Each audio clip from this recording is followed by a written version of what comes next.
টানা তৃতীয় রাতে ইরানে মার্কিন হামলা ও পাল্টা জবাব, হরমুজ প্রণালীতে উত্তেজনা ও তেলের দামে বৈশ্বিক উদ্বেগ।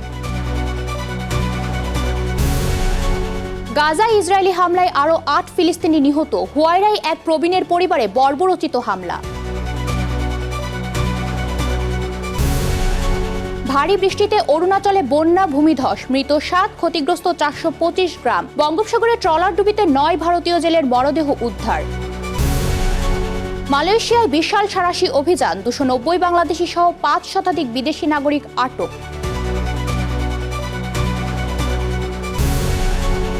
এবং জনসংখ্যা রূপান্তরে কমছে জন্মহার, ভারতের ক্রমবর্ধমান প্রবীণ জনগোষ্ঠী অর্থনীতির জন্য আশীর্বাদ নাকি নতুন সংকট।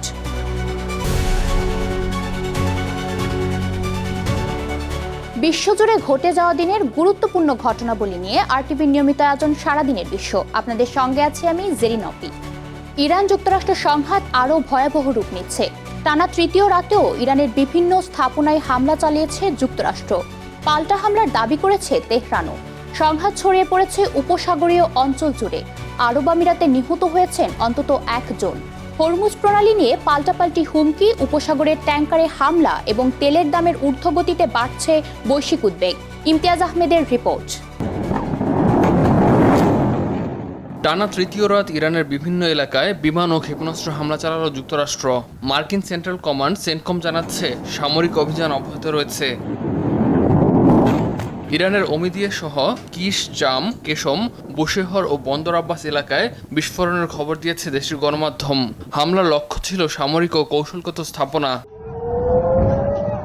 পাল্টা জবাবে বাহরাইন, কুয়েত ও উপসাগরীয় জলসীমায় মার্কিন ঘাঁটিতে হামলার দাবি করেছে ইরান। এ সময় বাহরাইনে বেজে ওঠে বিমান হামলার সতর্ক সংকেত। কুয়েতে মার্কিন সামরিক স্থাপনা এবং একটি মার্কিন জাহাজেও হামলার দাবি করে তেহরান। দুটি তেলবাহী ট্যাঙ্কারে ইরানি ক্রুজ ক্ষেপণাস্ত্র আঘাতের কথা জানিয়েছে সংযুক্ত আরব আমিরাত। এতে বেশ কয়েকজন হতাহত হওয়ার খবর পাওয়া গেছে। এদিকে হরমুজ প্রণালী নিয়ে উত্তেজনা আরও বেড়েছে। ইরানি বন্দরগুলোর উপর আবারও নৌ অবরোধ আরোপের ঘোষণা দিয়েছেন মার্কিন প্রেসিডেন্ট ডোনাল্ড ট্রাম্প। একই সঙ্গে যুক্তরাষ্ট্র হরমুজ প্রণালীর নিরাপত্তার দায়িত্ব নেবে বলেও দাবি করেন তিনি। আমার মনে হয় শেষ পর্যন্ত হরমুজ প্রণালীর নিয়ন্ত্রণ আমরা নিজেদের হাতে নিয়ে নেব। জবাবে ইরানের সামরিক বাহিনী সতর্ক করে বলছে, হরমুজ প্রণালীর ব্যবস্থাপনায় কোনো বিদেশি হস্তক্ষেপ মেনে নেওয়া হবে না। প্রয়োজনে শক্ত প্রতিরোধ গড়ে তোলারও হুঁশিয়ারি দেয় আইআরজিসি। স্পষ্ট করে জানাচ্ছি, কোনো অবস্থাতেই যুক্তরাষ্ট্রকে হরমুজ প্রণালীর ব্যবস্থাপনায় হস্তক্ষেপ করতে দেওয়া হবে না এবং আমরা তা মেনে নেব না। যুদ্ধের উত্তেজনার সরাসরি প্রভাব পড়েছে জ্বালানি বাজারে। আন্তর্জাতিক বাজারে অপরিশোধিত তেলের দাম প্রায় ২% বেড়ে ৪ সপ্তাহে সর্বোচ্চ পর্যায়ে পৌঁছেছে। বিশ্লেষকদের সংঘাত দীর্ঘায়িত হলে বৈশ্বিক জ্বালানি সরবরাহ ও অর্থনীতির উপর চাপ আরও বাড়বে। ইমতিয়াজ আহমেদ, আরটিভি। গাজায় ইসরায়েলি হামলায় আরও ৮ ফিলিস্তিনি নিহত ও ৩২ জন আহত হয়েছে। এতে করে ইসরায়েলি আগ্রাসনে নিহতের সংখ্যা বেড়ে দাঁড়িয়েছে ৭৩,২৩১ জনে। গত ২৪ ঘন্টায় গাজা উপত্যকা ও অধিকৃত পশ্চিম তীরে এসব বিমান হামলা ও স্থল অভিযান চালায় ইসরায়েলি বাহিনী। গাজার স্বাস্থ্য মন্ত্রণালয় জানিয়েছে, যুদ্ধবিরতির পর থেকে এ পর্যন্ত ১,১০৮ জন নিহত ও ৩,৫০০-এর বেশি ফিলিস্তিনি আহত হয়েছেন। এদিকে অধিকৃত পশ্চিম তীরে হুয়ারা এলাকায় ৭৯ বছর বয়সী এক ব্যক্তি ও তার পরিবারের ওপর বর্বরোচিত হামলা চালিয়েছে ইসরায়েলি দখলদাররা। এ সময় তাদের ওপর পিপার স্প্রে নিক্ষেপ করা হয় এবং নারী ও শিশুসহ তার কয়েকজন আত্মীয় আহত হন। ৪ বছরের অনানুষ্ঠানিক যুদ্ধবিরতি ভেঙে সৌদি আরবে ক্ষেপণাস্ত্র হামলা চালানোর দাবি করেছে ইয়েমেনের হুতি বিদ্রোহীরা। সোমবার সৌদি নিয়ন্ত্রিত আবহা আন্তর্জাতিক বিমানবন্দর লক্ষ্য করে হামলা চালানো হয় বলে জানায় গোষ্ঠীটি। হুতিদের অভিযোগ, সানা আন্তর্জাতিক বিমানবন্দরে সৌদি হামলার জবাবে এ পাল্টা আঘাত করা হয়েছে। এ ঘটনায় সৌদি আকাশসীমা এড়িয়ে চলতে বিমান সংস্থাগুলোর প্রতি সতর্কতা দিয়েছে হুতি। তবে সৌদি নেতৃত্বাধীন জোট জানায়, হুতিদের ছোড়া ক্ষেপণাস্ত্র প্রতিহত করা হয়েছে। ২০২২ সালের মার্চে অনানুষ্ঠানিক যুদ্ধবিরতির পর সৌদি ভূখণ্ডে এটি হুতিদের প্রথম হামলার দাবি। নতুন করে উত্তেজনা ছড়ালে ইয়েমেনের সীমান্তে আবারও সংঘাত বাড়ার আশঙ্কা তৈরি হয়েছে। বিশেষজ্ঞরা বলছেন, লোহিত সাগরের নৌপথেও এর প্রভাব পড়তে পারে। মেক্সিকান নাগরিকদের মৃত্যুর ঘটনায় এবার যুক্তরাষ্ট্রের আদালতে ফৌজদারি অভিযোগ দায়ের করার উদ্যোগ নিয়েছে মেক্সিকো। দেশটির প্রেসিডেন্ট ক্লাউদিয়া শেইনবাউম জানান, বিষয়টি আনুষ্ঠানিকভাবে মার্কিন প্রসিকিউটরদের কাছে পাঠানো হচ্ছে। সর্বশেষ 7 জুলাই টেক্সাসের হিউস্টনে আইসির অভিযানে মেক্সিকান নাগরিক লোরেঞ্জো সালগাদো আরহুও নিহত হন। মেক্সিকান নাগরিকদের মৃত্যুর ঘটনায় এবার যুক্তরাষ্ট্রের আদালতে ফৌজদারি অভিযোগ দায়ের করার উদ্যোগ নিয়েছে মেক্সিকো। দেশটির প্রেসিডেন্ট ক্লাউদিয়া শেইনবাউম জানান, বিষয়টি আনুষ্ঠানিকভাবে মার্কিন প্রসিকিউটরদের কাছে পাঠানো হচ্ছে। সর্বশেষ 7 জুলাই টেক্সাসের হিউস্টনে আইসির অভিযানে মেক্সিকান নাগরিক লোরেঞ্জো সালগাদো আরাহুও নিহত হন। ট্রাম্প প্রশাসন ক্ষমতায় ফেরার পর থেকে এ ধরনের ঘটনায় নিহত মেক্সিকান নাগরিকের সংখ্যা দাঁড়িয়েছে 17 জনে। শেইনবাউম বলেন, মানবাধিকার লঙ্ঘনের ঘটনায় মেক্সিকো নীরব থাকবে না। তবে একই সঙ্গে তিনি যুক্তরাষ্ট্রের সঙ্গে দ্বিপক্ষীয় সহযোগিতা ও সুসম্পর্ক বজায় রাখার প্রতিশ্রুতিও পুনর্ব্যক্ত করেন। থাইল্যান্ডের রাজধানী ব্যাংককের একটি বারে ভয়াবহ অগ্নিকাণ্ডে নিহতের সংখ্যা বেড়ে দাঁড়িয়েছে 30 জনে। ঘটনার পর নিরাপত্তা ত্রুটি ও অবহেলার অভিযোগে তদন্ত করছে দেশটির পুলিশ। প্রত্যক্ষদর্শীরা জানান, বারের কয়েকটি দরজা বন্ধ ছিল এবং জরুরি বের হওয়ার পথের কোনো স্পষ্ট নির্দেশনা ছিল না। পুলিশ জানায়, মঞ্চের কাছে আগুনের সূত্রপাত হয় এবং দাহ্য সাজসজ্জার উপকরণের কারণে আগুন দ্রুত ছড়িয়ে পড়ে। উদ্ধারকারীরা জানান, নিহতদের অনেকের মরদেহ পাওয়া গেছে বারের শেষ প্রান্তের টয়লেটে। ধারণা করা হচ্ছে জীবন বাঁচাতে টয়লেট দিয়ে বের হওয়ার চেষ্টা করেছিলেন তারা। ঘটনায় আহত হয়েছেন আরও অনেকে। হাঙ্গেরির প্রেসিডেন্ট তামাস সুইয়োককে সরাতে সংবিধান সংশোধনী অনুমোদন করেছে দেশটির পার্লামেন্ট। সোমবার 139 ভোটে পাশ হয় প্রস্তাবটি, যার বিপক্ষে ছিলেন মাত্র 6 জন আইন প্রণেতা। এর মাধ্যমে সুইয়োকের প্রেসিডেন্ট পদে থাকা অবসানের পথ তৈরি হয়েছে। এপ্রিলে নির্বাচনে ভিক্টর অরবানের ফিদেস পার্টির 16 বছরের শাসনের অবসান ঘটিয়ে ক্ষমতায় আসে পিটার মাগোইয়ারের নেতৃত্বাধীন তিসা পার্টি। এরপর অরবান ঘনিষ্ঠদের প্রভাব কমাতে একের পর এক পদক্ষেপ নিচ্ছে নতুন সরকার। এছাড়াও নতুন সংবিধান সংশোধনীতে বিচার ব্যবস্থা সংস্কার, দুর্নীতি তদন্তে নতুন সংস্থা গঠন এবং আইন প্রণেতাদের মেয়াদ 12 বছরে সীমিত করার প্রস্তাব রয়েছে। প্রেসিডেন্ট সুইয়োক সংশোধনীতে স্বাক্ষর না করলে তার বিরুদ্ধে অভিশংসন প্রক্রিয়া শুরুর হুঁশিয়ারি দিয়েছেন প্রধানমন্ত্রী মাগিয়ার। দ্রুত শক্তিশালী হওয়া এল নিনো হল মূলত প্রশান্ত মহাসাগরের সমুদ্রপৃষ্ঠের তাপমাত্রা অস্বাভাবিকভাবে বেড়ে যাওয়ার ফলে সৃষ্ট একটি প্রাকৃতিক পরিস্থিতি, যা পূর্ব আফ্রিকা ও দক্ষিণ এশিয়ার ঝুঁকিপূর্ণ দেশগুলোতে বন্যা, খরা ও রোগের আশঙ্কা বাড়িয়েছে। ইন্টারন্যাশনাল রেস্কিউ কমিটি জানিয়েছে, Kenya, Uganda, Somalia, Bangladesh, Pakistan ও আফগানিস্তান সবচেয়ে বেশি ঝুঁকিতে রয়েছে। যুক্তরাষ্ট্রের ক্লাইমেট প্রেডিকশন সেন্টার বলছে, এল নিনো 1950 সালের পর সবচেয়ে শক্তিশালী ঘটনাগুলোর একটি হতে পারে এবং অক্টোবর-ডিসেম্বরে এর প্রভাব সর্বোচ্চ হতে পারে। বাংলাদেশের কক্সবাজারের রোহিঙ্গা শিবিরে সাম্প্রতিক বন্যা ও ভূমিধসে অন্তত 15 জন নিহত এবং 10,000-এর বেশি মানুষ ঘরছাড়া হয়েছে। বিশ্বব্যাংক সতর্ক করেছে, এল নিনোর প্রভাবে দক্ষিণ এশিয়া ও পূর্ব আফ্রিকার কিছু অঞ্চলে ধানের ফলনসহ কৃষিকাজ উল্লেখযোগ্য হারে কমে যেতে পারে। ভারতের অরুণাচল প্রদেশে টানা ভারী বৃষ্টিতে বন্যা ও পাহাড় ধস ভয়াবহ আকার ধারণ করেছে। সরকারি হিসেবে মৃতের সংখ্যা বেড়ে দাঁড়িয়েছে 7 জনে। রাজ্যের জরুরি পরিচালনা কেন্দ্র জানিয়েছে, 425টি গ্রামের 97,000-এর বেশি মানুষ এই দুর্যোগের শিকার হয়েছে। সরকারি হিসেবে 150টি সড়ক, 19টি সেতু, 21টি কালভার্ট, 2 শতাধিক পানীয় জল প্রকল্প, 58টি সরকারি ভবন, 2টি হাসপাতাল এবং 3টি বিদ্যালয় ক্ষতিগ্রস্ত হয়েছে। নষ্ট হয়েছে 5 শতাধিক হেক্টর কৃষিজমি। প্রশাসন জানিয়েছে, ক্ষতিগ্রস্ত এলাকায় খাদ্য, বিশুদ্ধ পানি ও ঔষধ পৌঁছে দেওয়ার কাজ চলছে। আবহাওয়া দপ্তর আরও বৃষ্টির পূর্বাভাস দেওয়ায় নতুন করে ভূমিধসের আশঙ্কা রয়েছে। বঙ্গোপসাগরে ট্রলার ডুবির ঘটনায় 9 জেলের মরদেহ উদ্ধার করেছে ভারতীয় কর্তৃপক্ষ। এখনও নিখোঁজ রয়েছে আরও 6 জন। পশ্চিমবঙ্গের দীঘার শঙ্করপুর মৎস্যবন্দর থেকে 2 জুলাই 15 জেলেকে নিয়ে মাছ ধরতে যায় এফবি মাকালি নামের ট্রলারটি। 5 জুলাই বঙ্গোপসাগরে সৃষ্ট নিম্নচাপের পর ট্রলারটির সঙ্গে যোগাযোগ বিচ্ছিন্ন হয়ে যায়। পরে 12 জুলাই উপকূলরক্ষী বাহিনী, বন বিভাগ ও স্থানীয় প্রশাসনের যৌথ অভিযানে দক্ষিণ 24 পরগনার বাঘের চরের কাছে ডুবে থাকা ট্রলারটি উদ্ধার করা হয়। রাতভর তল্লাশি চালিয়ে ট্রলারের ভেতর থেকে 9 জেলের মরদেহ খুঁজে পায় উদ্ধারকারীরা। সমুদ্র উত্তাল থাকায় ট্রলারের পানি ঢুকে দুর্ঘটনাটি ঘটেছে বলে ধারণা করা হচ্ছে। নিখোঁজ 6 জেলেকে উদ্ধারে এখনও তল্লাশি অভিযান চলছে।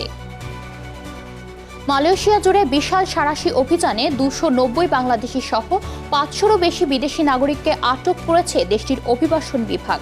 অভিবাসন আইন লঙ্ঘনের অভিযোগে সোমবার দেশটির 18টি স্থানে একযোগে এই যৌথ অভিযান চালানো হয়।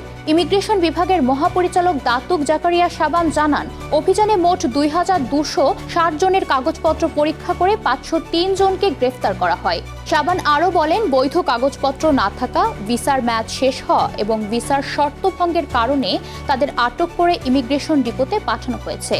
পাশাপাশি কয়েকজন UNHCR কার্ডধারী কার্ডের সত্যতা যাচাইয়ের জন্য তাদের আটক করা হয়েছে। আটককৃতদের মধ্যে বাংলাদেশ ছাড়াও ভারত, মিয়ানমার, ইন্দোনেশিয়া ও নেপালের নাগরিকও রয়েছেন। অপরাধীদের ধরতে দেশ জুড়ে আরও 2 শতাধিক হটস্পট চিহ্নিত করেছে অভিবাসন বিভাগ। মালয়েশিয়ায় সড়ক দুর্ঘটনায় গুরুতর আহত সিরাজগঞ্জ প্রবাসী আশরাফুল আলমকে দেশে ফিরিয়ে আনতে এগিয়ে এসেছে মালয়েশিয়ার বাংলাদেশ হাইকমিশন। ব্যয়বহুল চিকিৎসা, হাসপাতালের অবহেলা আর অনিশ্চয়তার মধ্যেই কাটছিল তার দিন। শেষ পর্যন্ত দূতাবাসের উদ্যোগ ও প্রবাসীদের সহায়তায় দেশে ফিরছেন এই রেমিট্যান্স যোদ্ধা। মালয়েশিয়া থেকে এ বিষয়ে বিস্তারিত জানাচ্ছেন SA সৌরভ। মালয়েশিয়ায় বাংলাদেশ হাইকমিশনের আর্থিক সহায়তায় দেশে ফিরলেন সড়ক দুর্ঘটনায় গুরুতর আহত সিরাজগঞ্জের আশরাফুল আলম। গত মাসে কর্মস্থল থেকে বাসায় ফেরার পথে পেছন থেকে একটি প্রাইভেট কার সজোরে ধাক্কা দিলে মোটরসাইকেল থেকে সড়কে ছিটকে পড়েন তিনি। স্থানীয়দের সহায়তায় দেশটির একটি হাসপাতালে নিয়ে গেলে দায়িত্বরত চিকিৎসক কোমর এবং ডান পায়ে দ্রুত অপারেশন করার পরামর্শ দেন, যে অপারেশনে খরচ হবে প্রায় 18 লাখ টাকা। খবর পেয়ে হাইকমিশনারের নির্দেশে হাসপাতালে ছুটে যান দূতাবাসের লেবার মিনিস্টার। এ সময় আহত এ প্রবাসীর সার্বিক খোঁজখবর নেওয়া হয়। এদিকে ব্যয়বহুল অপারেশনের সামর্থ্য না থাকায় দেশে এনে চিকিৎসা করানোর সিদ্ধান্ত নেয় পরিবার। বিষয়টি হাসপাতাল কর্তৃপক্ষকে জানালে চরম অমানবিকতার পরিচয় দিয়ে বের করে দেওয়া হয় হাসপাতাল থেকে।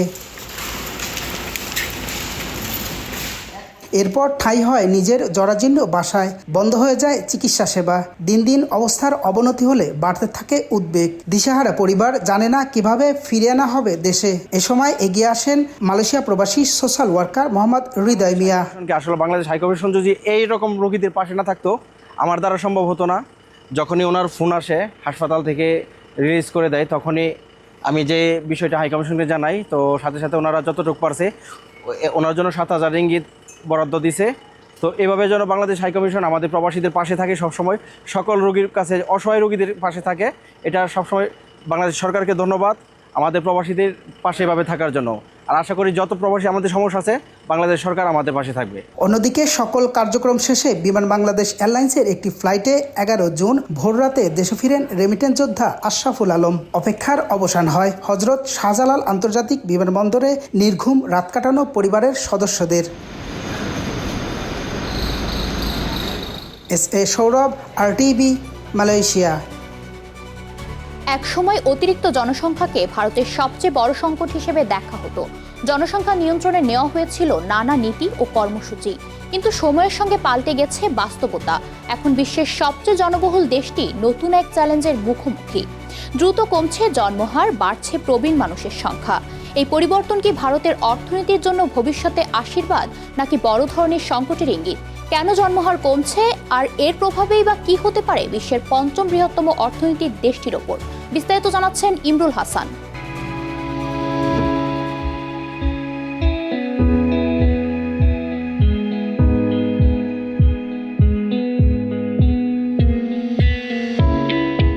ভারত একসময় দেশটির নীতি নির্ধারকদের সবচেয়ে বড় চিন্তা ছিল কিভাবে নিয়ন্ত্রণ করা যায় জনসংখ্যা বিস্ফোরণ। দ্রুত বাড়তে থাকা মানুষের সংখ্যা ছিল দেশটির অন্যতম বড় চ্যালেঞ্জ। কিন্তু কয়েক দশকের ব্যবধানে বদলে গেছে সেই চিত্র। এখন বিশ্বের সবচেয়ে জনবহুল দেশটি মুখোমুখি হয়েছে সম্পূর্ণ এক বাস্তবতায়। কমছে জন্মহার, বাড়ছে প্রবীণ মানুষের সংখ্যা। প্রশ্ন উঠছে, ভবিষ্যতে কর্মক্ষম মানুষের সংকট কি ভারতের অর্থনৈতিক অগ্রযাত্রাকে থামিয়ে দিতে পারে? সর্বশেষ সরকারি তথ্য বলছে দেশটির মোট প্রজনন হার বা টোটাল ফার্টিলিটি রেট নেমে এসেছে 1.9। অথচ একটি দেশের জনসংখ্যা স্থিতিশীল রাখতে প্রয়োজন হয় 2.1। কিন্তু 2000 সালেও ভারতের প্রজনন হার ছিল প্রায় 3.3। বিশেষজ্ঞরা বলছেন এই পরিবর্তনের পেছনে কাজ করছে নারীদের শিক্ষা বৃদ্ধি, নগরায়ন, জন্ম নিয়ন্ত্রণ ব্যবস্থার সহজলভ্যতা এবং সন্তান পালনের বাড়তি খরচ। এছাড়া শিশু মৃত্যুর হার কমে যাওয়াও জন্মহার কমার অন্যতম কারণ। 2019 সালে ভারতে প্রতি 1000 জীবিত জন্মে শিশু মৃত্যুর সংখ্যা ছিল 30। 2024 সালে তা কমে দাঁড়িয়েছে 24-এ। ফলে পরিবারগুলো এখন বেশি সন্তানের পরিবর্তে কম সন্তানকে ভালোভাবে বড় করার দিকে ঝুঁকছে। ভারত বর্তমানে যে অর্থনৈতিক সুবিধা পাচ্ছে তার অন্যতম কারণ ডেমোগ্রাফিক ডিভিডেন্ড বা জনমতিক লভ্যাংশ, অর্থাৎ দেশটিতে কর্মক্ষম মানুষের সংখ্যা এখনো বেশি, কিন্তু বিপুল শ্রমশক্তি ভারতের অর্থনৈতিক প্রবৃদ্ধির বড় চালিকা শক্তি। কিন্তু জন্মহার কমতে থাকলে কয়েক দশক পর এই সুবিধাই পরিণত হতে পারে চ্যালেঞ্জে। বিশেষজ্ঞদের আশঙ্কা, ভবিষ্যতে কর্মক্ষম মানুষের সংখ্যা কমে গেলে বাড়বে প্রবীণ জনগোষ্ঠীর চাপ। তখন প্রয়োজন হবে আরও বেশি স্বাস্থ্যসেবা, পেনশন সুবিধা এবং সামাজিক নিরাপত্তা ব্যবস্থা। চীন, জাপান ও দক্ষিণ কোরিয়ার মতো দেশগুলো ইতিমধ্যে এই ব্যবস্থার মুখোমুখি হয়েছে।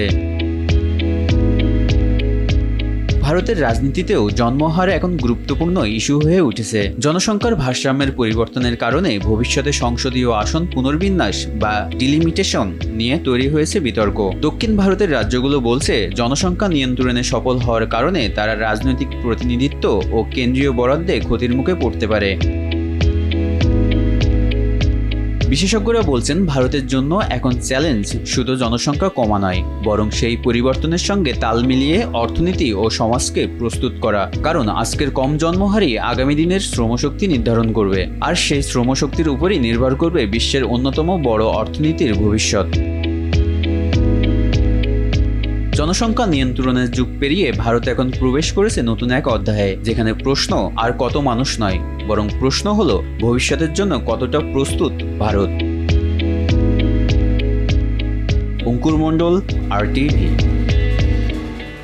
দক্ষিণ এশিয়ার সংস্কৃতি, ঐতিহ্য আর বৈচিত্র্যময় আয়োজনের মিলন মেলায় পরিণত হয়েছে লন্ডনের হ্যারিংগে। প্রথমবারের মতো আয়োজিত Haringey south Asian arts festival 2026-এ অংশ নিয়েছেন বিভিন্ন কমিউনিটির মানুষ। সঙ্গীত, নৃত্য, খাবার ও ঐতিহ্যের নানা আয়োজনের মধ্য দিয়ে উৎসবটি উদযাপন করেছেন প্রবাসীরা। বিস্তারিত জানাচ্ছেন সামিউল শিহাব।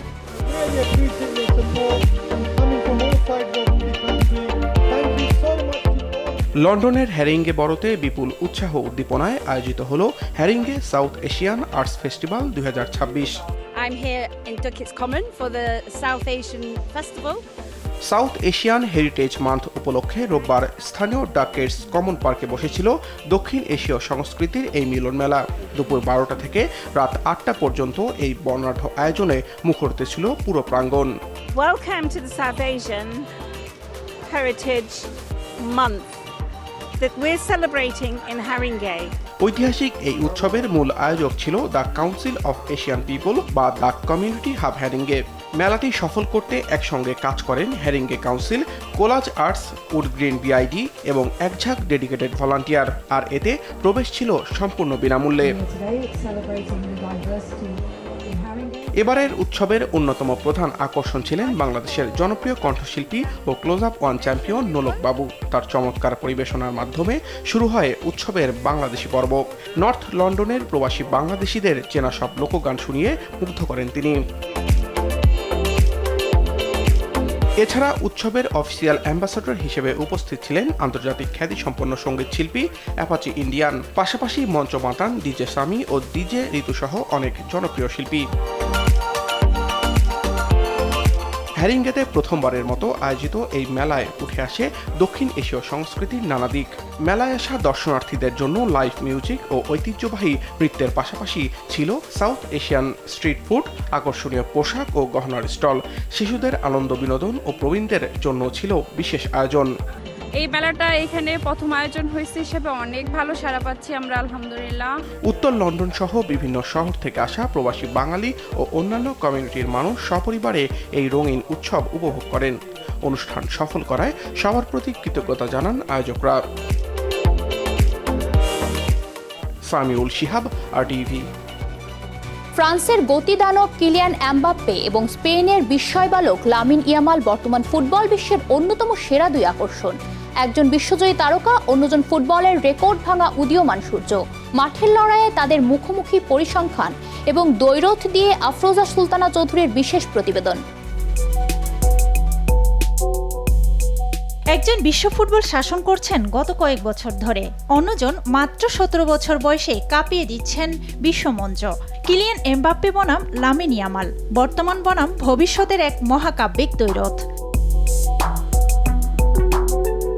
আন্তর্জাতিক মঞ্চে এই দুই তারকার প্রথম বড় লড়াই দেখা দিয়েছিল 2024 সালের ইউরো সেমিফাইনালে। সেদিন এমবাপ্পের ফ্রান্সকে বিদায় করে ইতিহাস গড়েছিলেন তরুণ ইয়ামাল। এমবাপ্পের চোখের সামনে ইউরোর ইতিহাসের সর্বকনিষ্ঠ গোলদাতা হিসেবে রেকর্ড বুক উলটপালট করেন এই স্প্যানিশ উইঙ্গার। তবে আন্তর্জাতিক ম্যাচের বাইরে ক্লাব ফুটবলেও এই লড়াই এখন নিয়মিত দৃশ্য। Kylian Mbappe Spanish giant Real মাদ্রিদে যোগ দেওয়ার পর স্পেনের ঘরোয়া ফুটবল এল ক্লাসিকো পেয়েছে এক নতুন মাত্রা। বার্সেলোনার ঘরের ছেলে ইয়ামাল আর রিয়ালের নতুন গ্যালাকটিকো এমবাপ্পের এই দ্বৈরথ ফুটবল প্রেমীদের ফিরিয়ে দিচ্ছে পুরনো মেসি রোনালদো লড়াইয়ের নস্টালজিয়া। শৈলী আর দক্ষতার বিচারে দুজনেই অনন্য।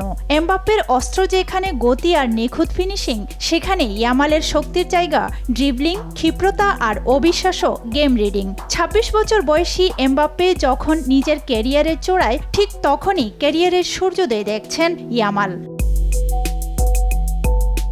বিশ্বমঞ্চে আবারও মুখোমুখি হতে যাচ্ছে এই দুই পরাশক্তি। 2026 ফিফা বিশ্বকাপের সেমিফাইনালে মুখোমুখি হচ্ছে ফ্রান্স ও স্পেন। ফুটবল বিশ্বের চোখ এখন আবারও এই দুই মহাতারকার দিকে। কে হাসবেন শেষ হাসি, অভিজ্ঞ এমবাপ্পে নাকি অপ্রতিরোধ্য ইয়ামাল? মাঠের লড়াইয়ে ট্রফি যার ঘরেই যাক, এমবাপ্পে আর ইয়ামালের এই দ্বৈরথ যে আগামী বেশ কয়েক বছর বিশ্ব ফুটবলকে বুঁদ করে রাখবে তা বলাই বাহুল্য। আফরোজা সুলতানা চৌধুরী, RTV। ইতিহাসে ফকল্যান্ড যুদ্ধের কথা অনেকেরই জানা। 1982 সালে ব্রিটিশদের বিরুদ্ধে আর্জেন্টিনার চাপিয়ে দেয়া 74 দিনের যুদ্ধ বয়ে দিয়েছিল রক্তগঙ্গা। আর্জেন্টিনা সে যুদ্ধে হেরে গেলেও থেকে যায় রেশ। রাজনৈতিক সেই টানাপোড়েনের প্রভাব পড়ে 1986 সালের বিশ্বকাপে। কোয়ার্টার ফাইনালে মেক্সিকোর আজতেকা স্টেডিয়ামে ম্যারাডোনার করা হ্যান্ড অফ গড গোলের পর তিনি বলেছিলেন, যুদ্ধের প্রতিশোধ নিলাম। সেই ইতিহাসের বিস্তারিত তুলে ধরছেন মাহফুজুল ইসলাম। দক্ষিণ আটলান্টিকের নয়নাভিরাম ও প্রাকৃতিক সম্পদে ভরা দ্বীপপুঞ্জ ফকল্যান্ডের কর্তৃত্ব সেই 1833 সাল থেকেই ব্রিটিশ রাজপরিবারের হাতে। দ্বীপটি ব্রিটিশ রাজের ভূমি থেকে প্রায় 8000 মাইল দূরে থাকলেও আর্জেন্টিনার উপকূল থেকে মাত্র 300 মাইল দূরে অবস্থিত। 1982 সালে পুরো আর্জেন্টিনা জুড়ে চলছিল অর্থনৈতিক অচলাবস্থা, বেকারত্ব আর খাদ্যের অভাব। জনগণ সে সময় দেশটির সামরিক শাসক জেনারেল লিওপোল্ডোর উপর ফুঁসে উঠছে। হঠাৎ সে সময় মানুষের নজর অন্যদিকে নিতে এই সামরিক শাসক করে বসলেন এক অদ্ভুত কাণ্ড। ফকল্যান্ড দ্বীপপুঞ্জ নিজেদের দাবি করে আক্রমণ করে বসলেন। দ্বীপটিতে থাকা অল্প কিছু ব্রিটিশ নৌবাহিনীর সৈন্যকে সহজেই পরাজিত করে দখল নেয় আর্জেন্টিনা। সে সময়ের ব্রিটিশ প্রধানমন্ত্রী মার্গারেট থেচার বেশ চটে গিয়ে নেন পাল্টা পদক্ষেপ। শক্তিশালী ব্রিটিশ নৌবাহিনী পাঠিয়ে শুরু করে দেন যুদ্ধ। 74 দিনের সে যুদ্ধে দুপক্ষের নানান ক্ষয়ক্ষতি ও সৈন্য নিহত হয়। দুপক্ষের দেয়া তথ্য মতে 649 জন আর্জেন্টাইন ও 255 জন ব্রিটিশ অফিসার ও সেনা নিহত হন। যুদ্ধে ব্রিটিশরা জয় পায় ও দ্বীপের দখল পুনরায় নিজেদের করে নেয়। সে দ্বীপের বাসিন্দারা এরপর থেকে পুরোপুরি ব্রিটিশ নাগরিক। এ ঘটনার পর দুদেশের সম্পর্ক তলানিতে গিয়ে ঠেকে। যুদ্ধের মাত্র 4 বছর পর 1986 সালের বিশ্বকাপে সে ঘটনার রেশ পড়ে ভালোভাবেই। কোয়ার্টার ফাইনালে আর্জেন্টিনার প্রতিপক্ষ ছিল ইংল্যান্ড। মেক্সিকোর আজতেকায় সে ম্যাচে ম্যারাডোনার একক নৈপুণ্যে আলোচিত হয় হ্যান্ড অফ গড গোল। 2-1 ব্যবধানের সে জয়ে ম্যারাডোনার হাত দিয়ে করা গোলের হারের ক্ষত এখনও ইংলিশদের আক্ষেপের সাগরে ভাসায়। সে ম্যাচে জয়ের পর আর্জেন্টিনা বা ম্যারাডোনার দলের পক্ষ থেকে বার্তা এসেছিল, প্রতিশোধ নিলাম। সে প্রতিশোধ 1982 সালের যুদ্ধের প্রতিশোধ। আবারও বিশ্বমঞ্চে মুখোমুখি হচ্ছে ইংল্যান্ড আর্জেন্টিনা। সে ম্যাচের আগে এখনও সামনে আসছে 1982 সালের ফকল্যান্ড যুদ্ধের স্মৃতি আর ম্যারাডোনার সেই হাত দিয়ে করা goal hand of God. Mahfuzul Islam, RTV। আর এরই সাথেই শেষ করছি সারাদিনের বিশ্ব। RTVর সাথে সংযুক্ত থাকুন, মতামত জানান RTVর সামাজিক যোগাযোগ মাধ্যমগুলোতে।